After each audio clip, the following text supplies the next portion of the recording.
இரவு அதிக நேரம் ஆயிடுச்சு. தன்னுடைய மகன் வந்து வேலைக்கு போயிட்டு, "இன்னி வந்து வீடு திரும்பல" அப்படி சொல்லிட்டு தந்தை வந்து எதிர்பார்த்து வெயிட் பண்ணிட்டு இருக்காரு. அப்போ வந்து பார்த்தீன்னா, இடியும் மின்னலுமாக மழை வந்து அதிகமா வந்து பேஞ்சுட்டு இருக்கு. அப்போ வெளியூர் போன தன்னுடைய மகன் வந்து இன்னும் வீடு திரும்பலன்னு சொல்லிட்டு கவலையுடன் வந்து தன்னுடைய தந்தை வந்து காத்துட்டு இருக்காரு. அப்போ கொஞ்ச நேரத்தில வந்து கதவு வந்து தட்டப்படுது. தன்னுடைய அப்பா வந்து கதவ வந்து திறக்கிறாரு.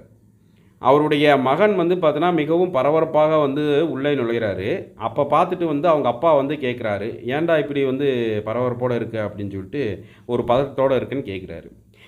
இன்னைக்கு வந்து பார்த்தீங்கன்னா, "நான் வந்து பார்த்தீங்கன்னா, உயிர் பிழைச்சு இங்க வந்திருக்கேன்ப்பா. இது வந்து தெய்வத்தோடைய செயல் தான்." அப்படின்னு சொல்லியிருக்காரு. இத கேட்ட அவருடைய அப்பா வந்து பார்த்தீங்கன்னா, "என்ன நடந்தது?" அப்படின்னு சொல்லிட்டு பரபரப்பா கேட்குறாரு. அதற்கு அவன் வந்து சொல்றாப்ல, "வெட்டிதால் பிழைத்தேன்.